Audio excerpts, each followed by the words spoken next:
Hey guys, John Madden here, YouGoProBaseball.com, and I'm happy to introduce my friend Mark Brooks from TheArtOfBaseball.net. Mark, thanks for being here today. How you doing? I'm doing pretty good, man. Thanks for having me. Mark he's got a great website, like I said, ArtOfBaseball.net, so make sure you check that out. And he's recently put out a program, the Hitting Machine Academy, amongst other great programs that he's got on his website. So I definitely suggest checking that out. I'm going to leave a link below so you can check that out here at any time during the interview. Just hold the control button and click on the link, and you can check it out while you're listening to the interview. But I just want to ask you a few questions, All right. if you don't mind, Mark. Why is bat speed so important in baseball? That's a good question. There's basically two reasons. Number one, what it's going to do, it's going to help you to make the adjustment to higher velocities and more effective secondary pitches. It's going to make that adjustment a little bit more seamless. When you get to higher levels, what sets these guys apart, John, is the fact, and you know this, you played pro ball, is that they don't necessarily throw the ball any harder than a successful college player, but they can do that and execute and do it consistently on a daily basis. That's the biggest part that sets them apart. So increasing your bat speed is going to allow you to cut down that learning curve, okay, so that you can rely on your bat speed without having to develop better reaction and timing skills. Okay, that's the first thing. The second thing that I would say is it's going to give you more time to determine pitch location, pitch plane, and rotation as well, simply because you're going to be able to wait longer. So that's basically it for bat speed. So obviously, besides bat speed, what would you say is the most common thing you come across with some of the hitters you work with, as far as a common problem that you see across the board? Well, I mean, it's pretty relative for each hitter. Each hitter has their own strengths and weaknesses, and so that can be kind of arbitrary. But one thing I will say is that especially the younger guys, or even the high school guys, they tend to pigeonhole themselves. And what happens when they do that is they allow their weaknesses to become liabilities. What happens whenever you enter into a program and you have a coach who has a particular baseball philosophy? He has his own coaching style. His job is to assess what your weaknesses and your strengths are, and to give you a role. And don't get me wrong, every player needs to know what their own strengths and weaknesses are so that they know what their role is. Being able to work together is what's going to allow you to win ball games. But at the same time, if you have a weakness, like let's say your weakness is hitting for power. That's what my weakness was whenever I played college baseball. I didn't even though a coach told me, hey, you need to utilize your speed. You need to hit the ball on the ground, hit hard line drives. I still taught myself how to hit for power because I knew that if I was in a situation where I needed to hit the ball in the gap or I needed to hit the ball over the fence to drive in some runs, I was able to do so. So to answer your question briefly is I see hitters that tend to pigeonhole themselves and they underestimate what they're actually able to do. If not now, eventually in the future if they train hard enough. Okay. How would you define a long swing? I hear that all the time. How would you define it? Okay, well, that's a really good question. Long swings aren't necessarily as bad as as what a lot of people think. There are plenty of guys in the major leagues who have long swings, I guess you could say, but what they're able to do is stay inside the ball, regardless of how much separation they can get. So what I consider a long swing is someone who is unable to stay inside the ball. So what you see is a guy who they call casting. He may get separation or he may lock his elbow. But what happens is as he initiates his hips and gets his hips to pull his hands through the zone, he goes around the ball and he'll hit the outside part of the ball. And that's when you see guys starting to roll over on pitches that they should be driving up the middle or in the gap. But a long swing is another arbitrary concept, but it's basically a hitter who is unable to stay inside the ball and attack the inner half. Gotcha.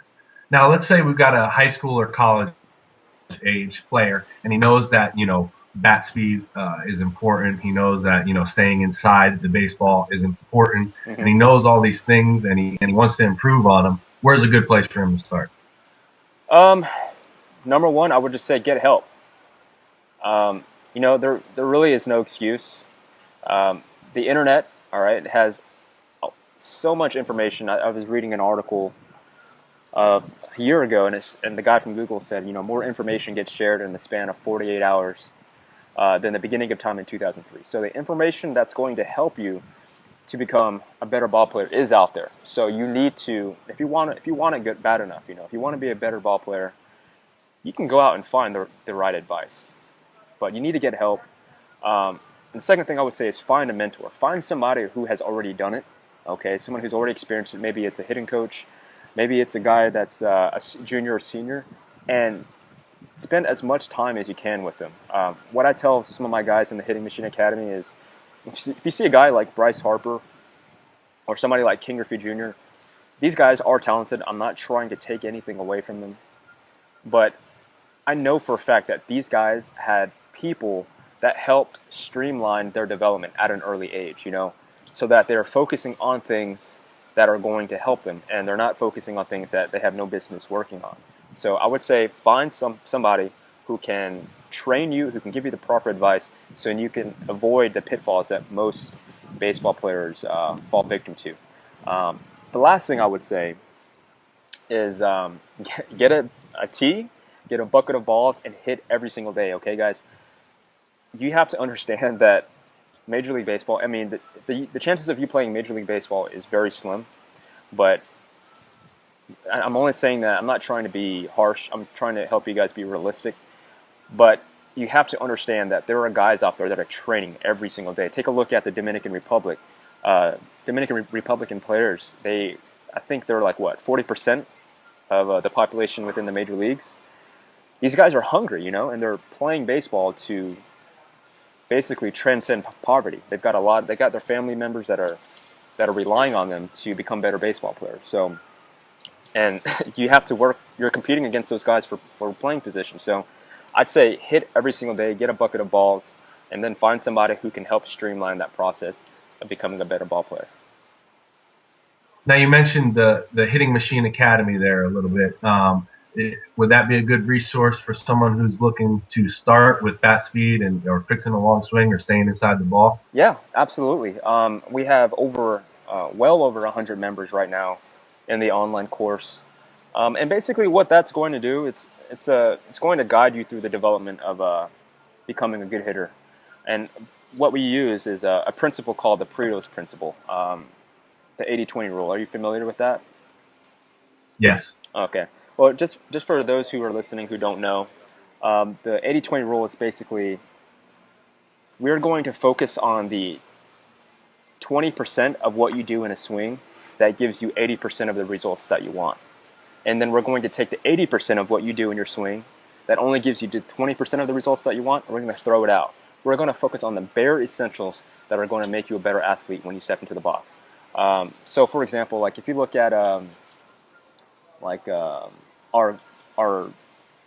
the nation's GDP, 80% of our economy, the money comes from 20% of the workers and vice versa. So that's kind of a crude example of how we work. The Hitting Machine Academy also has a library of video tutorials that you or your parent could walk through. We have a tutorial where you can make homemade bat speed training bats. These are exercises that you can do in your living room or your backyard, and it's going to increase your bat speed. It's not going to happen overnight, but if you stay diligent, I have no doubt that the Hitting Machine Academy can help. And last thing, John, there's a resource of guidebooks where you can help formulate a game plan for adjusting to higher velocities, becoming a better situational hitter. And there's even a bunting manual in there too. So there's a lot of information out there, a lot of information inside the course. It takes some time to get through it all, but I definitely think that it could help. Well, absolutely. I've when you sent me a copy a while back, man, I looked at it and I'll tell you what, I loved it. So I definitely recommend any of my guys who are watching to go check that out.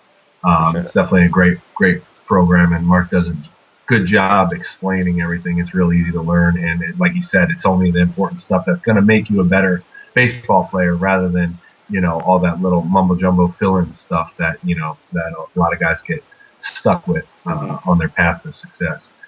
Hey, Mark, you've been interviewing a bunch of great baseball players, coaches, and people in the baseball community lately. Is there anything that you've taken recently from any of these interviews or these people that have really changed your perspective, or left you with some new wisdom that you can enlighten us all with? Yeah, I would say the main thing. This is actually from a piece of advice that I got from Elliot Hulse. I don't know if you know who that is, but just be you. Don't try to compare yourself to a teammate or someone else who is succeeding. I know how tempting that can be. If you do that, if you're comparing yourself to somebody else who's succeeding, you're missing the point. The fact is, you're unique, and no player that has ever played or will ever play will ever be able to compete the same way that you can. So, as an athlete, if you can develop the guts, the guts to embrace the fact that you are different, you're going to develop faster. And the main reason is because you're going to make it fun. Embracing the fact that you are unique is going to set yourself apart from the people, from your opponents and your teammates who you're competing for playing time with as well. So I'd say be you. Well, that's great. Great, Mark. Thank you very much for being here. It's always a pleasure to speak with you and talk with you. Yeah, man. Thanks for having me. Guys, again, don't forget to go check out theartofbaseball.net. Mark's got a great newsletter there that you should sign up for. And definitely check out the Hitting Machine Academy. Again, I'll leave that link right down here. So check that out. And Mark, anything else? Yeah, just to let you guys know, the Hitting Machine Academy is risk-free. I mean, there's a 60-day money-back guarantee, so you can literally try the whole entire course, download all the audiobooks, and if it doesn't completely blow you away, just send me an email at artofbaseball@gmail.com, and I'll give you a 100% refund. And you'll be able to keep the audiobooks and all of the tutorials for free, even after your refund, as a way of saying thank you. So, Mark, again, thank you very much, man. I appreciate it. Thank you. Thanks for having me. Do me a favor. If you like this video, please subscribe to my YouTube channel. Also, check out the free newsletter at yugoprobaseball.com.